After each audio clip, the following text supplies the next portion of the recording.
Stanford University. Hello, I'm Ruth Porat. I'm a member of the Board of Trustees of Stanford University and a member of the Presidential Search Committee to identify the 11th president of Stanford University. The search committee consisted of 19 people from across the Stanford community.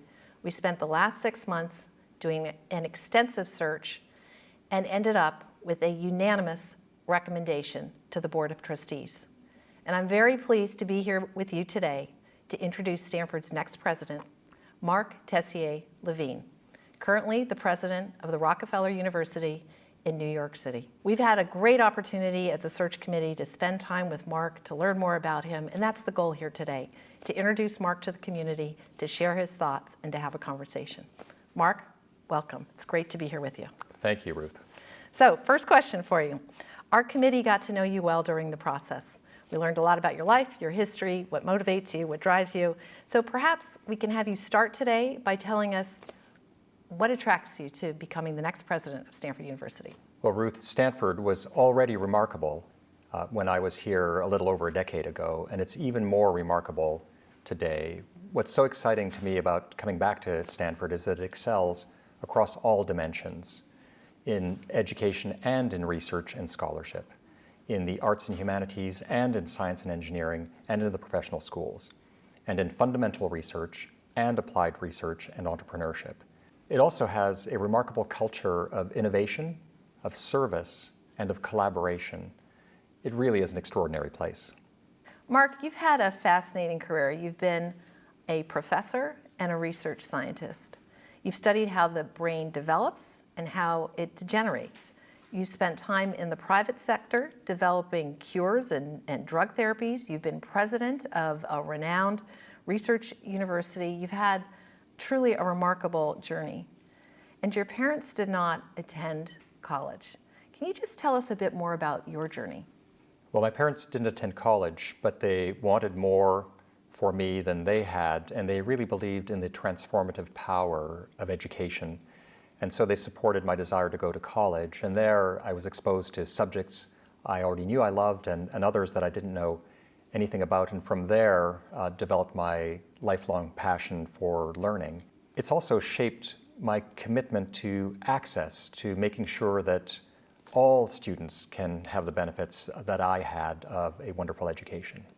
After majoring in physics at McGill, you went on to Oxford as a Rhodes Scholar, and there you chose a blend of science and humanities, which of course is so core to what Stanford stands for. How did you choose that mix, and what did it do for you? I was always attracted to science, and at McGill, my major was structured in such a way that I studied essentially nothing but math and physics, and I only took one elective in philosophy, and that sparked a real interest. So when I was fortunate enough at Oxford to have the opportunity to explore, I decided to study philosophy, which I really loved and which helped hone my critical thinking and reasoning skills, which has been so important throughout my life. I also got exposed to physiology, and that's where I encountered neuroscience, which set me on my research career. So I think my own personal path shows the importance of a broad education, of being exposed to many different subjects. And of course, that's what Stanford does so well, providing a broad education to all of its students, which is the best preparation for life. Let's talk about your approach to research. Here at Stanford, then at Genentech, and now at Rockefeller, your focus has been biomedical research, in particular neuroscience. And when you've described it, you talked a lot about the importance of an interdisciplinary approach to have really big breakthroughs. And the value of interdisciplinary work is also something that we stress here at Stanford. So can you tell us about your philosophy regarding research? So Ruth, I think it's important to seek knowledge first because it enriches the human experience, but also because history has shown that fundamental knowledge regularly, but often in unpredictable ways, leads to great applications. And the greatest advances are often made at the interface of disciplines. That's where the sparks really fly. And that's why it's so important to have strength across so many disciplines and to stimulate interdisciplinary interactions. At the same time, I believe we have a responsibility to make sure that the knowledge that we generate is applied for the betterment of humanity. And of course, Stanford excels in all of those aspects. A large percentage of our students have experiences overseas through the incredible Bing program. And a growing percentage of our students are from other countries coming to Stanford. You've had a very international background. Can you tell us, how did that shape you? All of our students are going to be citizens of the world, and it will be really important for them to understand other cultures and understand how best to interact with them. So it's very important for us to help our students go get experiences abroad. It's important for us to bring the global community to Stanford, and very important for our students to learn how to interact with peoples from different cultures and with different styles. So speaking of style, you're from Canada. How would you describe your style? I am from Canada, although I'm now an American citizen, and I grew up in Europe, and most of my schooling was in French, so I guess because of my background, you might say I'm a little proper and perhaps formal at times. They say that the way you can spot a Canadian on a crowded street is to look for the person who's saying please and thank you to the ATM machine. I'm that person. But don't get me wrong, although I can be a little proper at times, I'm very approachable. I love interacting with people, and I hope that everyone will feel very free and comfortable approaching me. So the search committee spent a lot of time speaking to a lot of people who knew you well. And in all of our background work, we heard one theme: you're a transformational leader. You join great institutions and you make them even better. What can we expect of you as a leader at Stanford? Well, I have been very fortunate to be a part of several great institutions, and Stanford under John Hennessy and John Etchemendy has achieved even greater prominence. When I join a great institution, I like to immerse myself in the community, to meet as many people as possible, to hear from them what they think their priorities and aspirations and concerns are, what they see as challenges and opportunities, and then to work collectively to develop a vision for where we want to take the institution.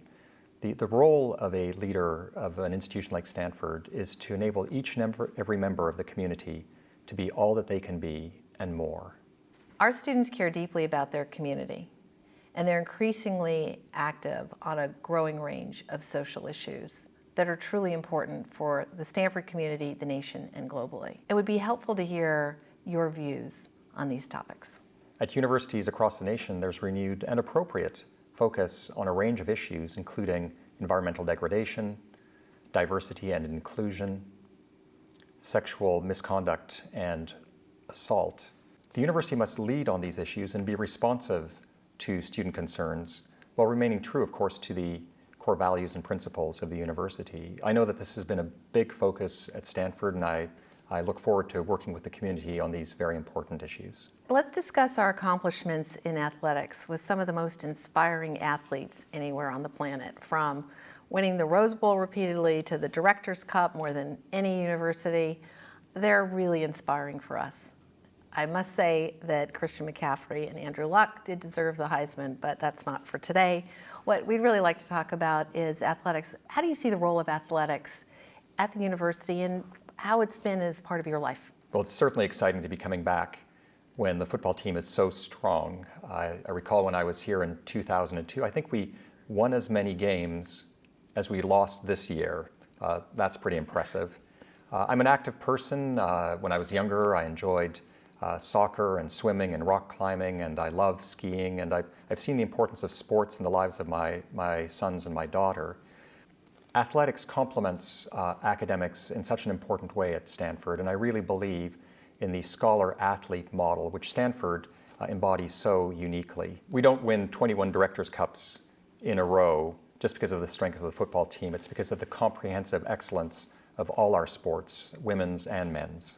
So Marc, when do we get to see you here on campus? Well, I start officially on September 1st, but I plan to spend as much time as possible on campus before that, without compromising my responsibilities at Rockefeller. I have a deep commitment to Rockefeller, and I want to see that through.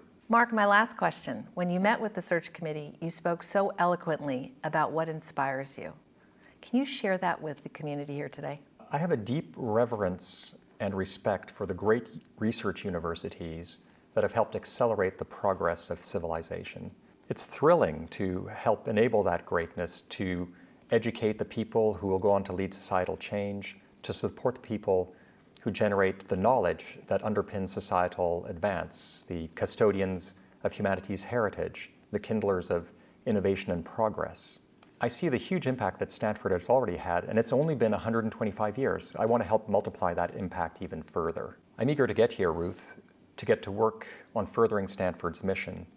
I have a deep belief in the purpose set forth in Stanford's founding grant, to promote the public welfare by exercising influence on behalf of humanity and civilization. That's the charge I'll take with me.